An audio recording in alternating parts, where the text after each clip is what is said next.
Canada, eh? Yep, Vancouver, actually. Oh, so just not that far from us then. I'm in Tacoma. Yeah, no, you're a hop, skip, and a step away. Yeah.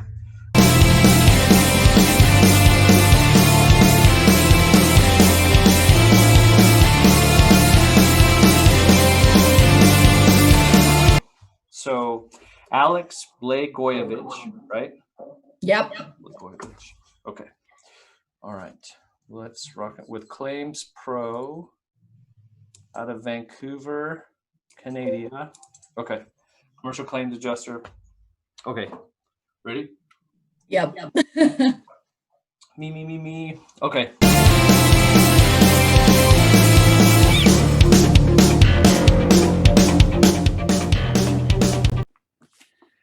Okay. Well, so this is the DYOJO podcast, episode 43. We just did a 42 live, episode 42 live with Jeremy Watkin. We're talking about, not Watkins, Watkin. We're talking about customer service, his experiences with customer service experiencing customer services. And so couple of first, some of you know or have seen the clips. All American Restoration in Tacoma and the DYOJO podcast have combined forces for South Sound Connection. That's a little blurry. Oh, that's cool. That blurred in. So we just got our first round of stickers from Vinyl Fire out of Idaho. The talented people at Vinyl Fire. So we wanted the South Sound Connection.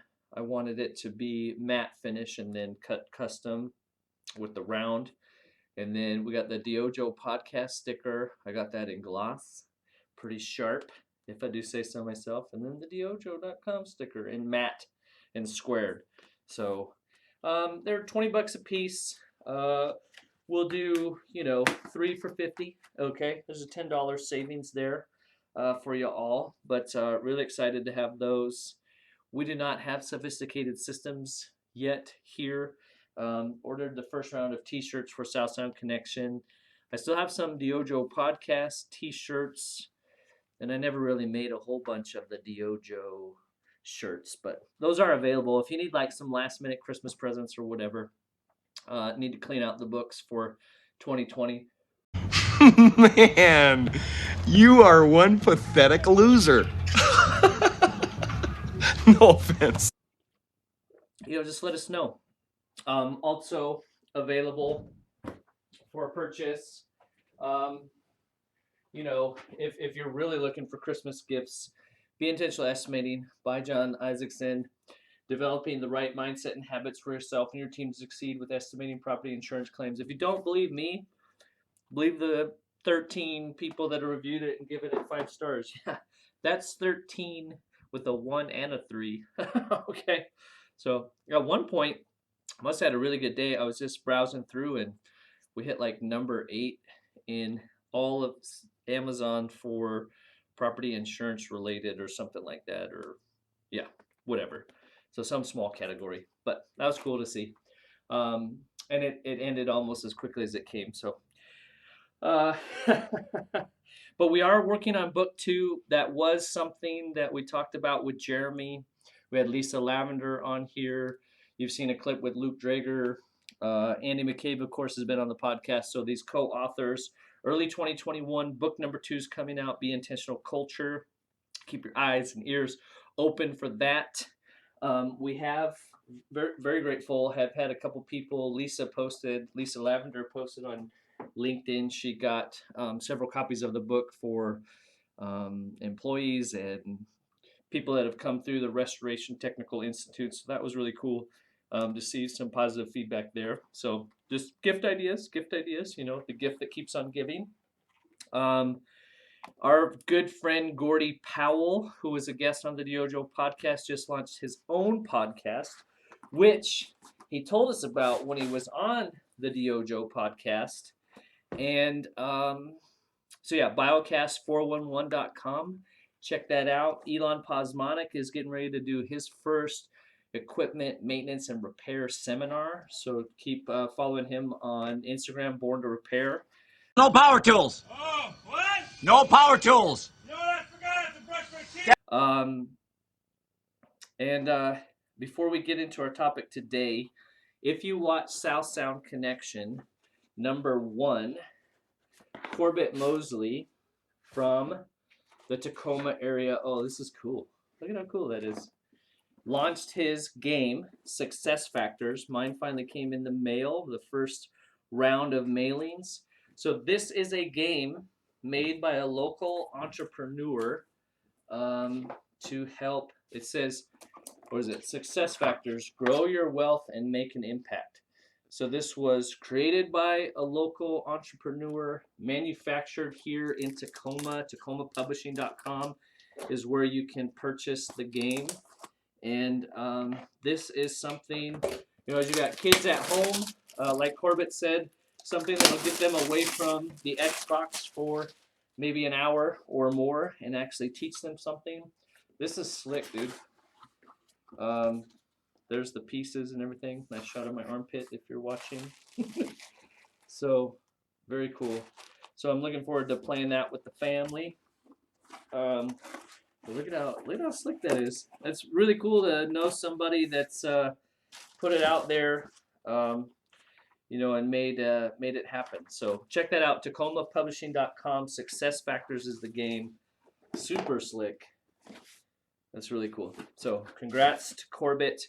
If you want to know more about it, check out South Sound Connection #1. South Sound Connection brought to you by the live show every Tuesday, 9 a.m. Pacific Standard Time. So, and I know for a DYOJO podcast, we're going to be messing around with a lot more live. So, our guest today, Alex Blagojevic, she is a commercial claims adjuster from Canada. Okay, easy. But if you watched or listened to episode 40 with the Docusketchers, she talked about her perspective on the resource Docusketch from an adjuster's perspective. And so we go deeper into the conversation, talking about how things are similar and different over there and over way yonder, right? Way our friends up north. And then her experiences as a professional, and then how we bring more young people into the industry, because if you're not doing that, you're missing out. So here we go. Let's hit it. Ready?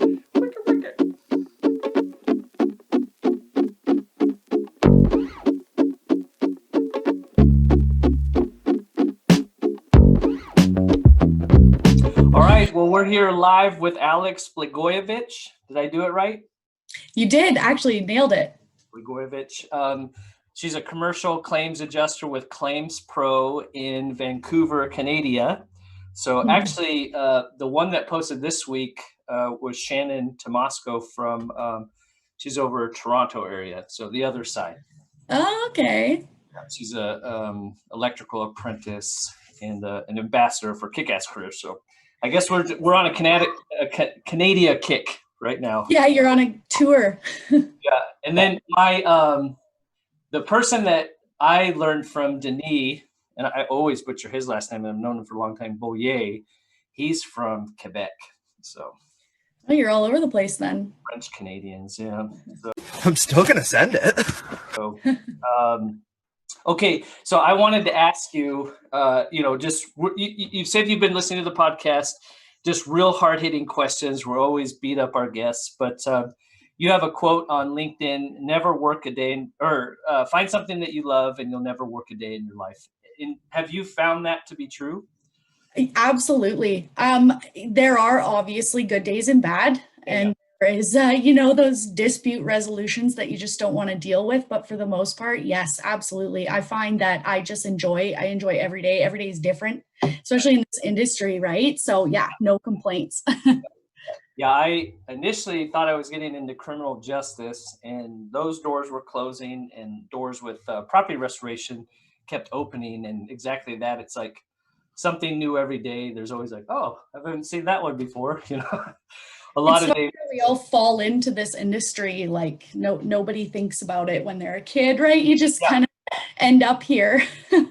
Well, so how did I know you worked at? I want to get into the next segment. Actually, I want to ask this next question. In America, right? You guys in Canada are socialist. Have you grew up and born and raised in Canada? Yep, born and raised in Vancouver. So we are a lot more to the left than our American neighbors, that's for sure. Yeah, I wouldn't say we're full-blown socialists. We do have a lot of conservatives over here.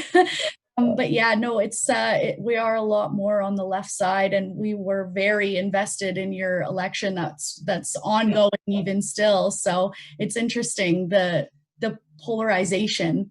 Impacts the whole world. So is it true Yeah. that's why you came on the podcast to just spread socialism? Yes, exactly. We're trying to infiltrate everyone.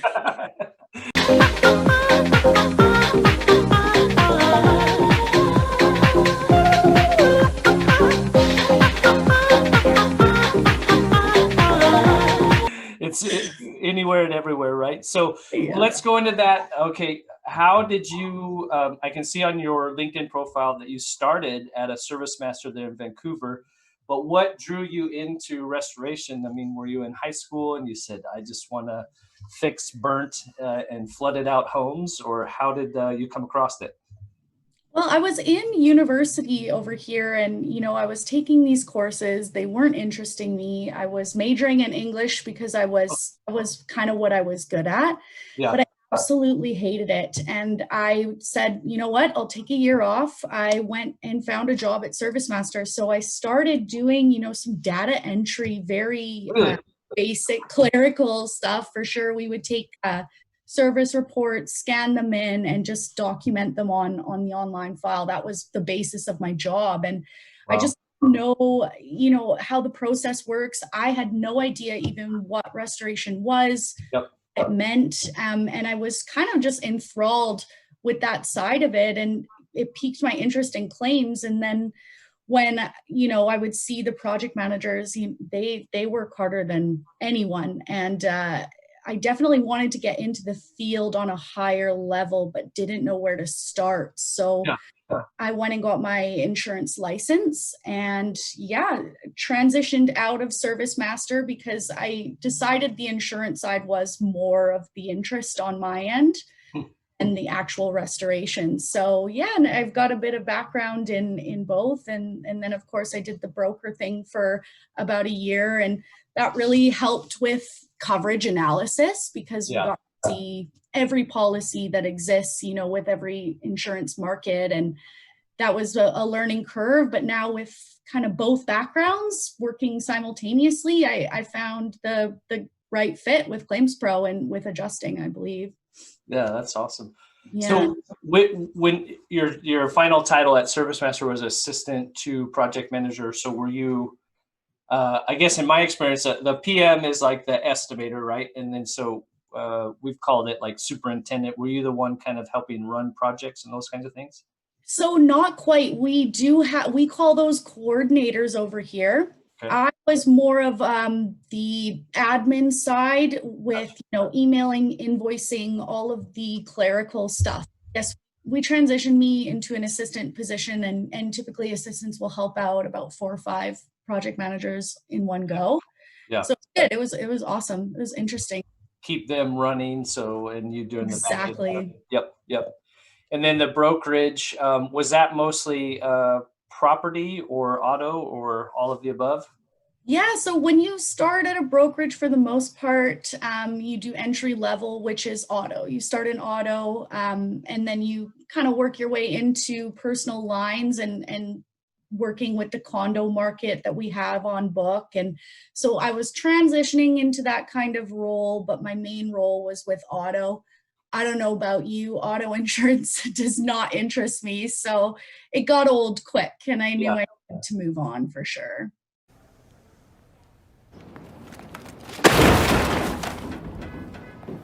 Well, it's interesting how different areas, account for that. A buddy of mine, he is an independent adjuster, so he went out and did large cat losses. And when he came back to Oregon to get his local Oregon license, the test includes property, auto, liability, all of the above. So it's like he's focusing in one area, but he has to take this test that, covers all these areas he doesn't ever intend on doing anything with. So it's interesting. Our bureau makes it a bit hard on us in that we have to know the entire scope of the industry in order to keep our licenses and develop our licenses and career paths. So it's a challenge for sure. Yep. Well, that's cool. So, and then now commercial claims adjuster. So are you actually going out to, I guess, pre-COVID, going out to losses and adjusting the claims from the field then? Yeah, exactly. And even through COVID, our government deemed us essential services, and we do find that attending the loss is majorly beneficial as the insurer's representative. Yeah. Because we got to control those costs. And the only way you really can do that and you really know what's going on a job is by attending. So we have been doing that. We go in and we go by the insurer's instructions. If they want a statement, we get a statement. If they want, the full Docusketch package, we'll do that as well. So it varies from case to case, but we are aiming to go to every claim still. We just wear PPE. Yeah. So you all are, so you're, I would assume it's the same, an independent adjuster. You work for multiple carriers then? That's correct. Yes, I think Claims Pro is still the biggest independent adjusting firm in Canada, and we represent, I think, every insurer. I can't think of a single one that we don't work with. Yeah. But yeah, it's good. We get a broad scope of files, that's for sure.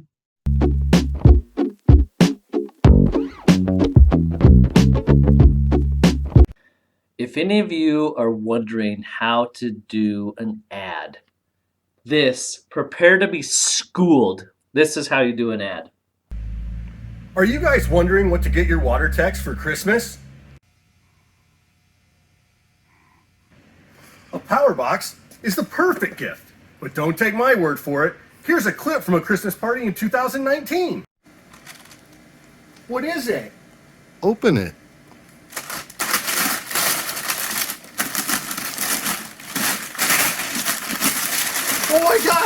Oh my gosh, it's a power box! Yes, I've always wanted one. Wait, are you crying?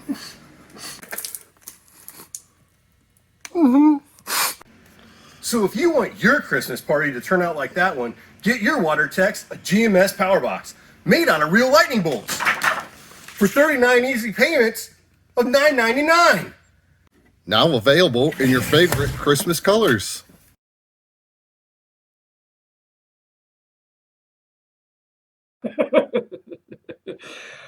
Oh man, Jarrett is the king. That I don't know if any of you, I dare you. If someone can make a better commercial than that, send it to me. We'll review it. Our crack team will review it, and if it's good, we'll play it. But that's the way it's done, ladies and gentlemen. Jared is a good dude. That product is a lifesaver, the GMS distribution box. His podcast, GMS Podcast, is one of the reasons we have a podcast. So genuinely good dude, good product, good for the industry, hilarious. So get it done.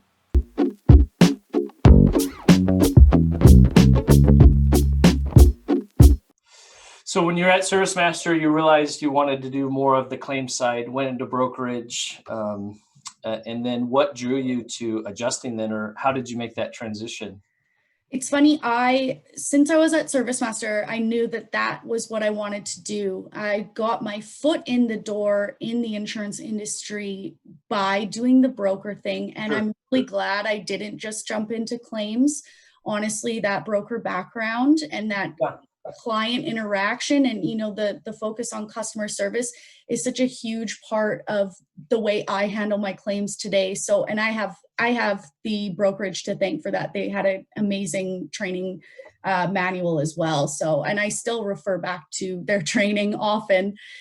I'm glad about that. But yeah, essentially what piqued my interest the most about adjusting is just seeing how they worked on the assistant side, working in restoration and, seeing the scope of things that they would do, making calls that, I didn't know adjusters were qualified to make. They wear so many different hats. One day they're looking at financials of a business, the next day they're looking at how to rebuild a home. So Yeah. That's what really, really piqued my interest. And so I had been searching from the minute I got my license for an adjusting position, and they really do, they look for that experience. And so the broker role certainly helped in that aspect. Well, are you aware of the insurance nerds? No, but that sounds right up my alley. Yeah. There's a network of Tony and Carly, Tony Canas and Carly Burnham. They wrote a book a couple years ago called Engaging Millennials. I think I have it right. Wrong. Hey, this is a Wrong. The book is called Insuring Tomorrow, Engaging Millennials in the Insurance Industry. Apologies, Tony and Carly. And I thought maybe I had it here, but it's about, helping young people through the process of growing their careers through insurance and seeing the value in that. And so that was, we've had them, we've worked with them quite a few times, and I've written some articles for them, but they the DYOJO podcast 38 was Chris Stanley, and he helps independent adjusters get to work within 90 days. Oh, cool. So is that in Canada? Did the brokerage help you get your license, or do you have to do that on your own, or how does that work?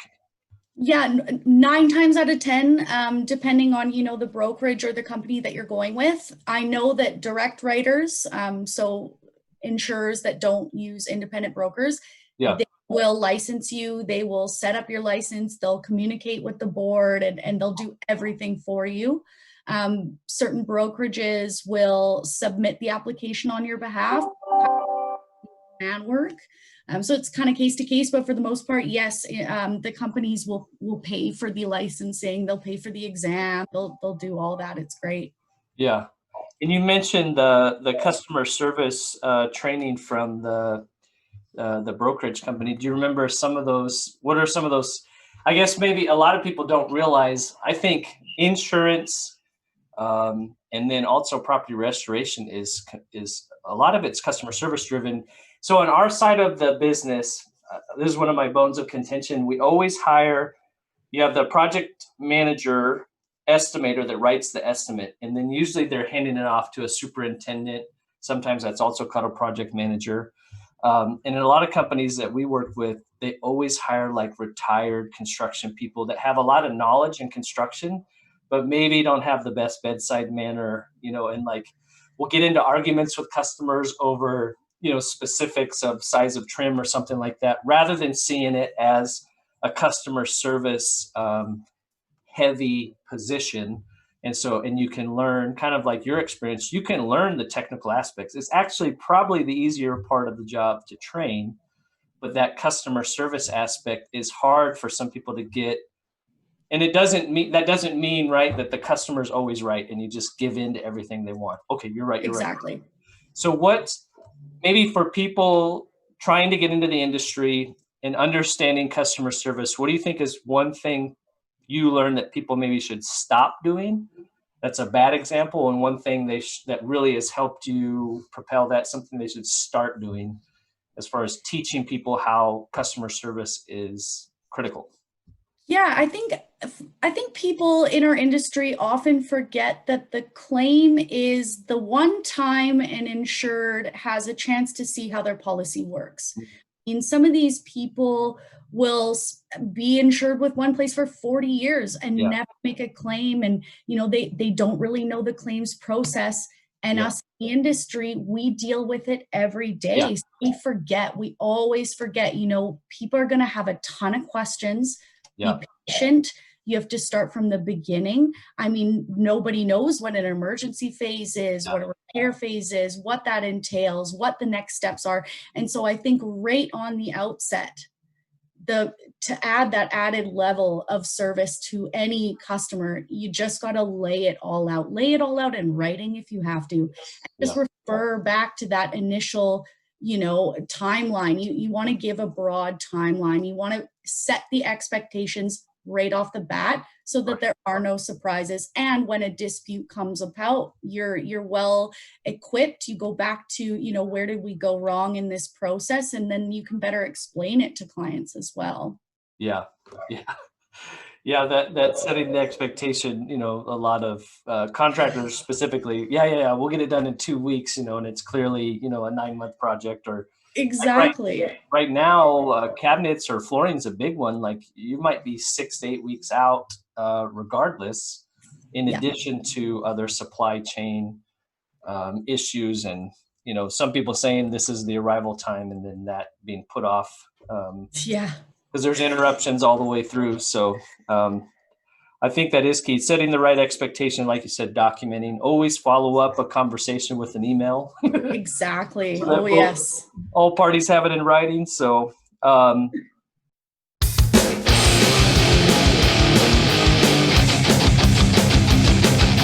so that, tie into, so if you're out there and you're struggling with these concepts, there's a groundbreaking new book coming out, 2021, Be Intentional Culture.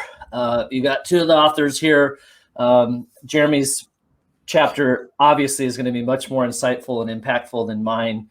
A lot of fluff that I'm filling in just to make it a legitimate book. But the concept of the book, what we're all trying to is real people in real world situations, lessons that you've learned that either help enhance or undermine your culture.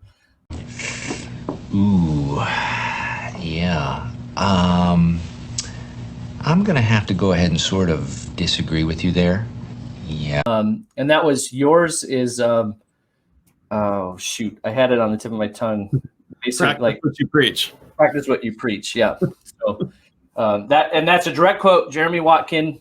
No one else has ever said that before. It's innovative right here in this book, and we've got the quote originator. But kind of a play. You mentioned your father was a preacher, so practice what you preach is kind of a dual pun, right? Yeah, for sure. So do you want to talk a little bit about your thoughts on practice what you preach, and without giving away too much, because obviously we want people to pay for this stuff, but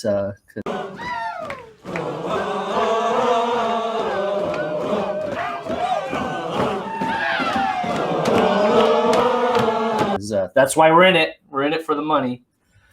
Yeah. So I won't give it all away, but I'll tell a couple stories I think that that are kind of fun ones for me. I think I already mentioned that it took me about 12 years to realize that this was my career, not just a stop along the way. But I can remember one time, and I used to, when I talk about practicing what you preach, I'm talking about, integrity, not asking people to do things that you're not willing to do.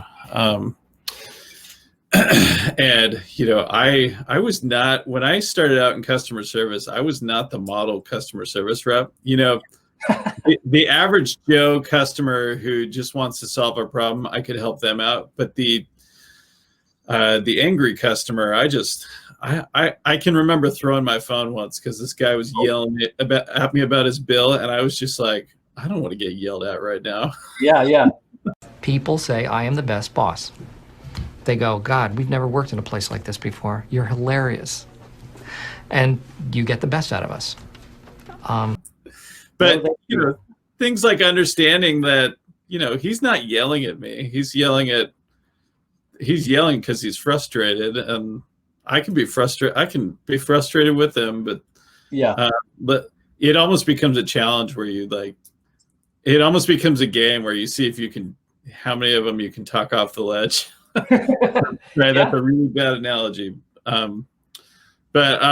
So I think about when I think about practicing what I preach, there was this one time early in my career where we offered phone and email support primarily, and then the chat support started to become this this up and coming channel. And now you might, as you interact with companies, you might be able to text, social media, all kinds of channels. And I think it's only going to get crazier. But I can remember early on, we didn't like devote staff to handle chats. We would tell our team, hey, while you're on the phone, try and handle a chat. Oh, geez. Yeah. And so I'd be like, so I started getting pretty like policey about it, I think. Yeah. Saying, hey, and you know, we had a couple people who could actually do it and do pretty well, but then most of the team didn't, and they shied away. So you had some people that were doing a lot of chat and some that were doing almost none. Yeah. And so it was one day where I covered somebody's shift on a weekend, and I signed into chat and phone, and I inevitably started giving the answers that I was supposed to type into chat to the person on the phone and vice versa. Yeah. And I realized these are two live customers trying to talk to you. Like, you can't have two conversations at once. You might be able to, you know, if you're on the phone, if the customer's looking up information, you might be able to work on an email over on the side. But yeah. So I realized that my expectations were unachievable and unreasonable, and it's just a good reminder that when you ask somebody to do something, you better make sure that it's reasonable. Yeah.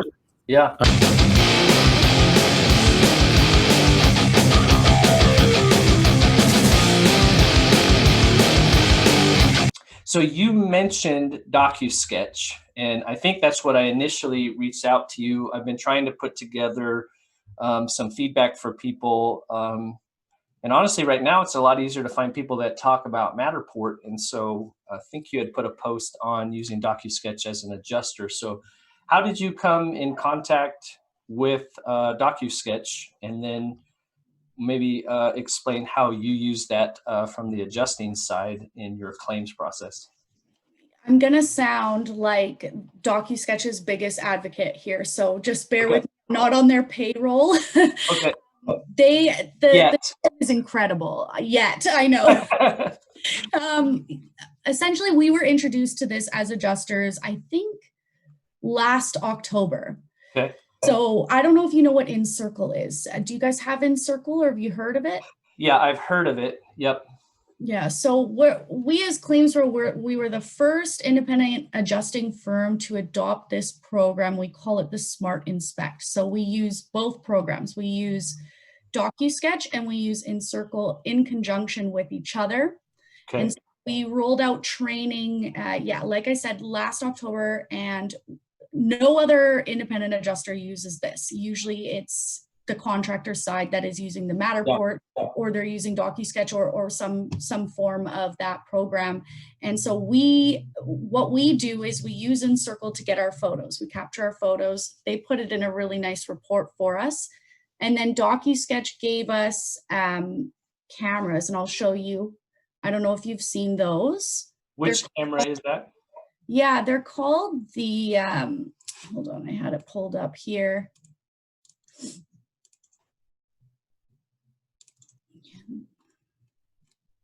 They're called the Mad Venture camera. So these are like a cheaper version of a Matterport. They're really light, compact. Significantly smaller. I know, but it's great because we don't need the Matterport as adjusters. We don't need I know that they're next level with their floor plans, in that you can go into the 3D floor plan, pull back out. These are much more basic in that you'll get a 2D floor plan. Okay. Can still do the walkthrough of the claim. You can do the whole tour. It's not as pretty as Matterport, but it certainly does the job. And so we have an exact analysis team that we outsource to, and they're all over Canada, and they're SCM employees, ClaimsPro employees, and they take the Docusketch and they take our Encircle photos and our scope, and they make us an estimate. So we can compare that estimate with the contractors when they submit theirs. And then, if there's anything missing, or, if we need clarification on something, theirs is much higher, ours is much lower. Those questions are finally ones that we are equipped to ask as adjusters in Canada, adjusters don't do the estimating. I know that in the States, there's a lot of adjusters that estimate. Sometimes, Here, it's a brand new thing, but I think it's really setting us apart from everyone else in the claims process, especially because, we get those certain insureds that we know are just going to cash out. They're contractors, or, they live in a remote area where they know their own contractor.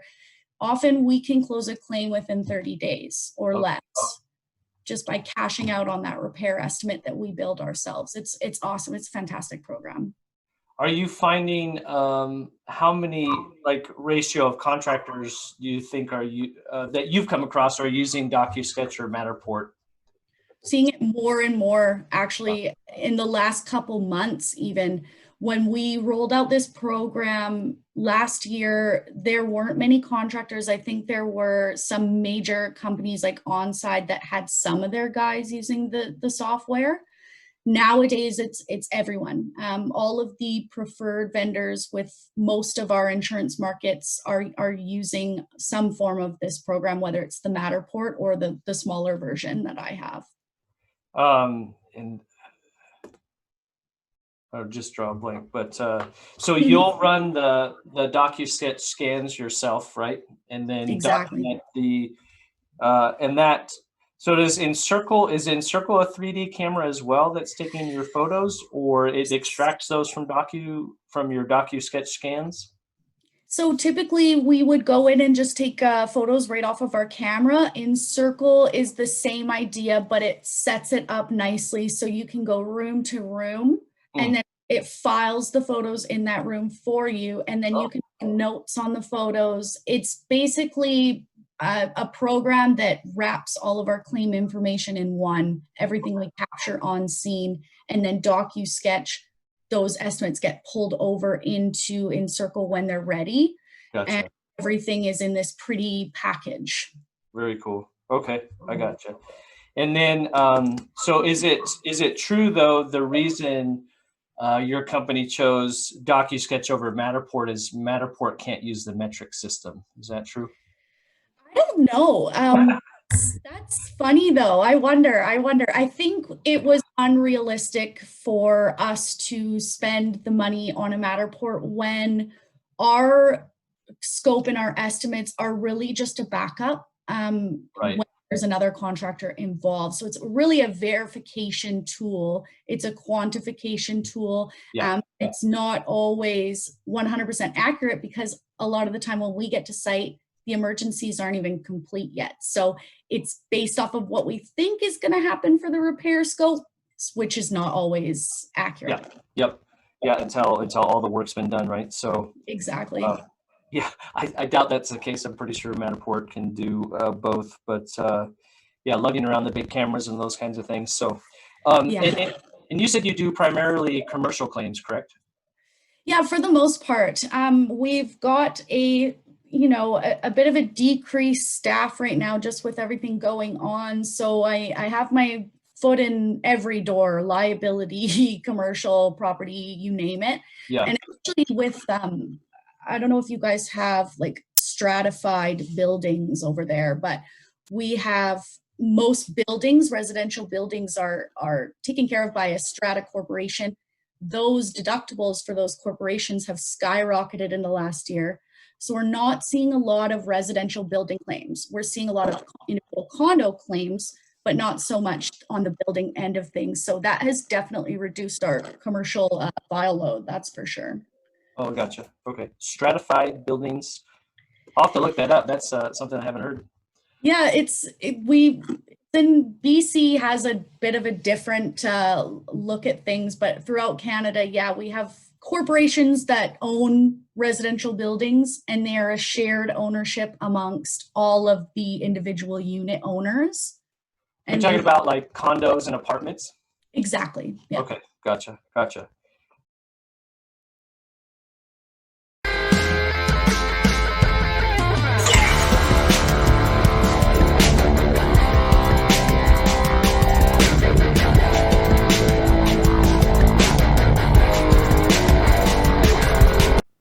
This is a quick clip from South Sound Connection, the last one with Tony Taylor, and we had Crystal Hart Meeker from Save Albany Now. So Tony is from Tony Taylor Inspires. He's an inspirational keynote speaker, does team training, those kinds of things, but he also specializes in helping, as a veteran, help veterans get back to work. And in our area, there's a big military base, and just wanted to have him kind of address some of the misconceptions about hiring veterans and those kinds of things. So if you want to hear more about that, check out South Sound Connection. You can hear the whole interview with Tony Taylor. Let's see what he has to say. Check out with an employer. They show the employer how to properly integrate the veteran into the system. And most of these companies, you go, if implemented right, you go to a lot of these companies, in 5 years, the veteran now has a C-suite position, which I think is amazing. And it combats when I got out, the only place that I can get a job was as a cop, working as a correctional officer or being a truck driver, just like many other vets in this country. That's what we're good for. Or you can go back overseas and work for a contractor doing the same thing that you're doing if you're in infantry or whatever. But we got out for a reason. And when veterans get out of the military, they should not have to there shouldn't be a compromise. There should be a compromise, but it should be fair. I have a partner. Right. He got out. I think he was the E7, E8, pretty much top in the military. He got out, and this man literally could not get a job at McDonald's. I didn't believe him at first. I'm just like, what are you talking about? He couldn't get a job at McDonald's because he was overqualified, right? And couldn't do anything else. So yeah, because he was too qualified. And this guy, he straight up said, hey, give me the broom, give me the mop. This is what I'll do. And no, they were afraid to hire him. And it's just like, this happens. So that's why you see the veterans, when you get off the exit, like that's kind of their story, right? Overqualified, underqualified, overqualified, undereducated, so to speak. So yeah, man, that's my plight, is to reduce the stigma of veterans, of hiring veterans, and just change the minds of us, so that we really can get to a point to where we can say, you know what, we are doing good for our veterans. We are doing good for our nation's heroes. Yeah. Well, I think, like you touched on the fear, and so we work, primarily my experience has been in construction, and it's like, I think a lot of that's BS, because a lot of people don't even know, they don't clearly define the roles and responsibilities that they're hiring for, and they don't really think through what an ideal candidate looks like. They just think, well, I want them to be like that person or that person, and so I think that's a really good challenge for employers to think a lot.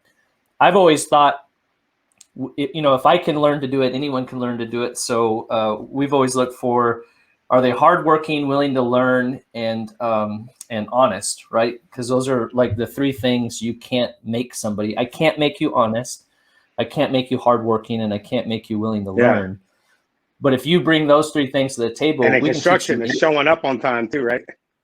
Yep. Yeah. Right. Just amazing things happen if you show up. Yep. Exactly. And so I guess that's just so weird. I guess maybe if we can, let's challenge, if anyone's watching and you told someone they're overqualified, really think through that. That word should never be used. Like, obviously, if the person's there, they want a job, right? And so figure out a way. Why wouldn't you want somebody overqualified in your organization? Right, and that's the fear, right? That's the fear, because, man, there's been so many times that I've been on a hiring board or getting ready to hire somebody, and I'm like, oh man, that person is squared away, and it's been a veteran before, where I'm just like, hey, I'm gonna hire you, and this is my plan, this is my strategy. Whenever I'm hiring somebody, I want them to be the person that's going to make me have to step my game up, and basically I get promoted so that they can take my job. And that's kind of how veterans work, man. You don't have that's not the culture in the military, to the whole backstab culture. they'll be your number two, they'll be your number three, they'll play their position. You give them a chance, they'll run the team, they'll do whatever you need them to do. And that's and again, a lot of hiring managers, and I talk to them, they're just afraid. You know, is he or she going to come in here screaming and yelling at us? And it's just like, no, of course not. Yeah, you know, and it's watching too many movies. Yeah, too many movies. Like with me, the only thing, I mean, you might hear me in the hallway yelling, but it's like, hey, good morning, you know?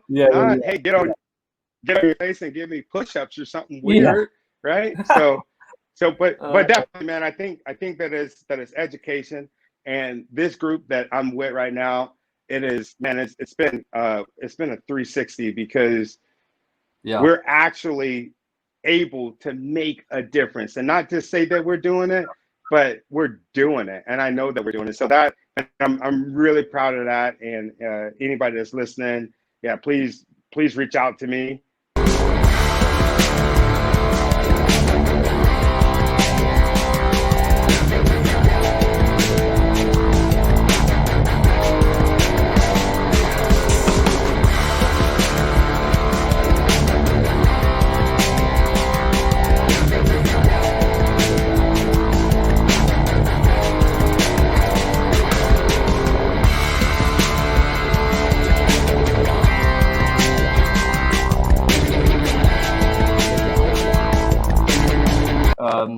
Well, so you mentioned on-site restoration, and I remember seeing an article.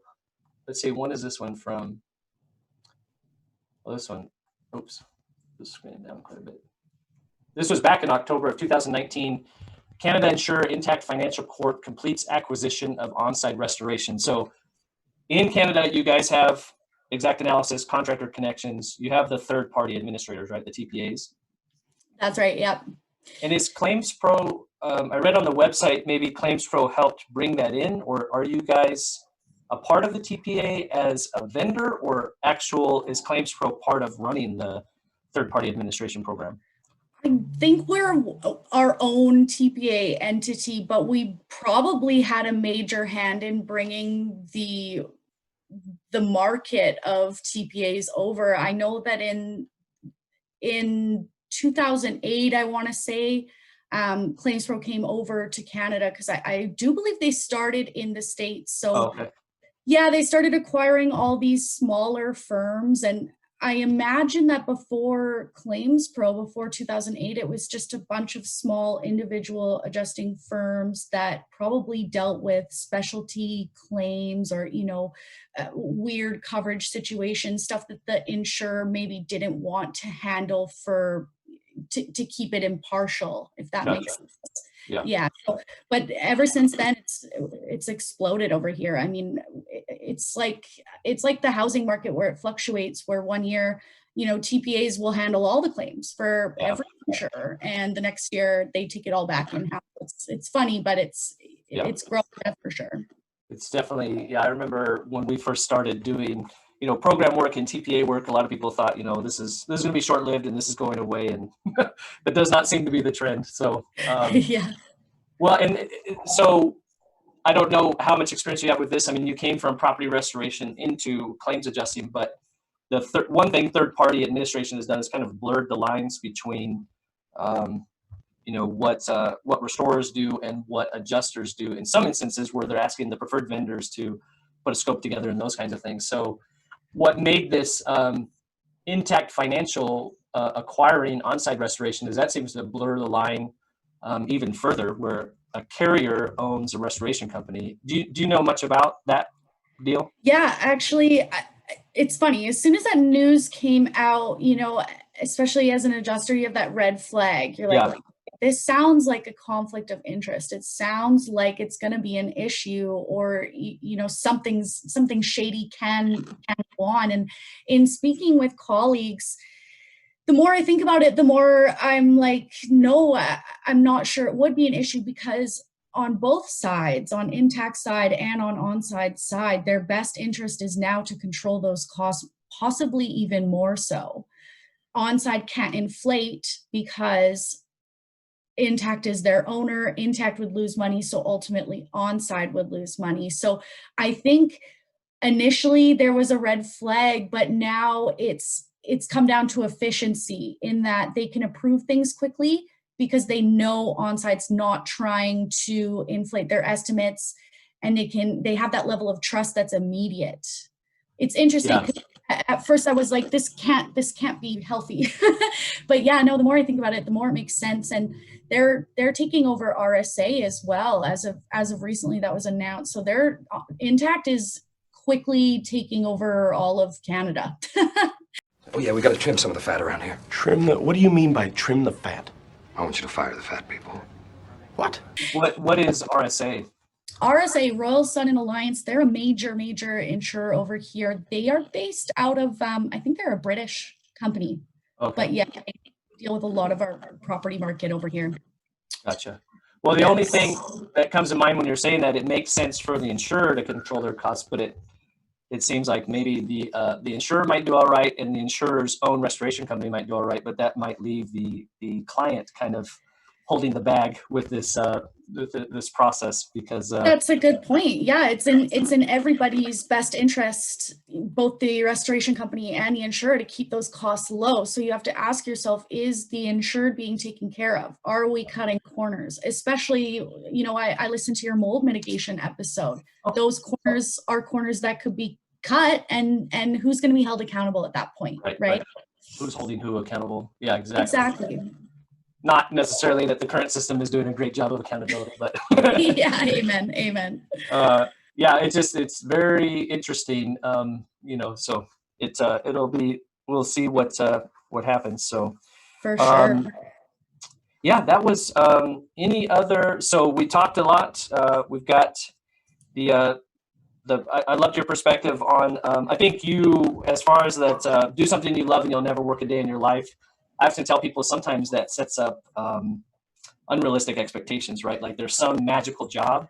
And so I've always enjoyed that more of like, find something that you enjoy that grabs your attention and keeps your wheels spinning in anything that you're doing. And that's where joy is. So it sounds like we're closer on the interpretation, even if the wording's not. Well, yeah, and it boils down to, your friends with the book on millennials. All these millennials are really looking for that one career that's going to be everything they ever wanted, and that's not, you're right, that's not realistic. It's not possible. I'm just one of those people that's lucky enough to find something that interests me, piques my interest every day. It clicked. Yeah. Well, and that's I think the flip side, one thing they bring up in the book is a lot of the older generations tend to think, people that are career hopping that it's a problem with the employees. And the reality is, if somebody comes into, and that was one of the points of their book, and one of the points that Chris Stanley brought up, was if people are coming in at the entry level and they don't see a process to advancement or opportunities, then they're going to leave. You have to somehow, it sounds like who you got in with, which was, is it Buntain? Am I saying that right? That's correct. Yeah. You got in with them and they had a really good process for communicating, hey, there's opportunity and this is how we do it. And so exactly. That's really good. Maybe can we close on that note? Any thoughts on how managers, people in a position of leadership can better communicate to people, maybe even something from your own experience on like, hey, these are where the opportunities are. And if you dig in, the future is wide open.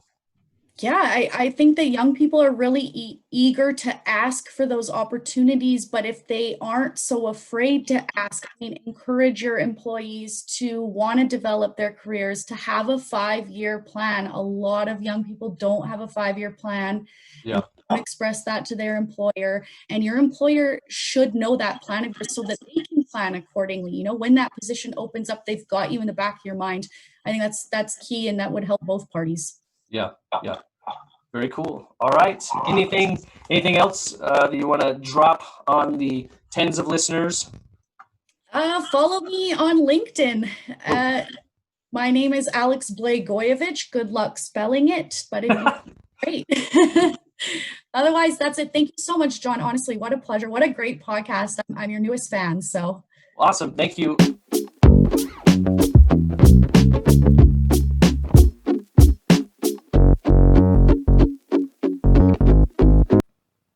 Well, there we go. Another one in the bag.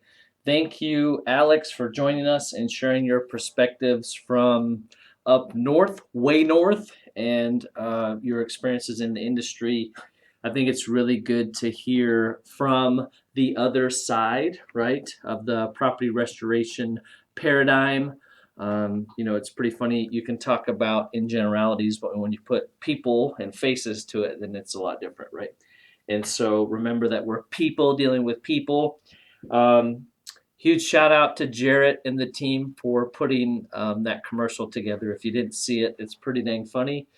And again, great product. I'm not getting paid for this yet. Jarrett, send the check. He paid me, but the check bounced. So I didn't want to say it, but there we said it. So we got Jarrett. Thanks to Tony Taylor from Tony Taylor Inspires coming on. Please listen to the rest of that interview from South Sound Connection. South Sound Connection. I'm going to show you the sticker again because I'm pretty proud of them. Vinyl Fire. Shout out to Vinyl Fire. But Tony Taylor talking about ideas for hiring veterans, concepts there. And then please do, I know everyone's already bought a copy of book number 1, Be Intentional Estimating, just flying off the shelves. Amazon's running out. They bought a whole nother printing press just for this book. And now we're about to drop book number 2 on them. So, Son, your ego is writing checks your body can't cash.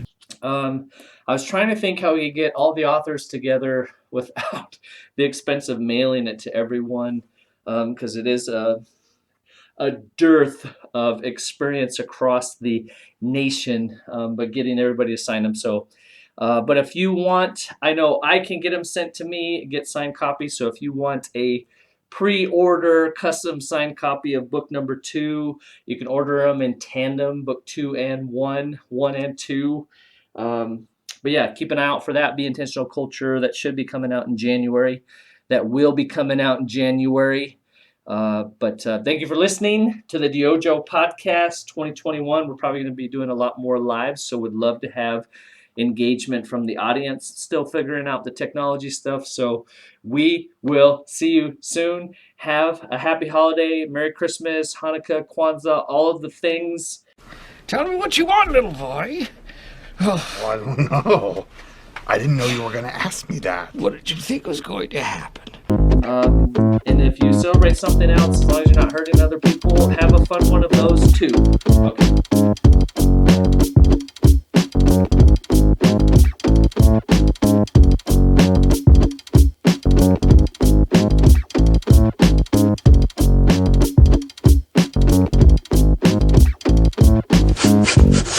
This is the stupidest thing I've ever heard.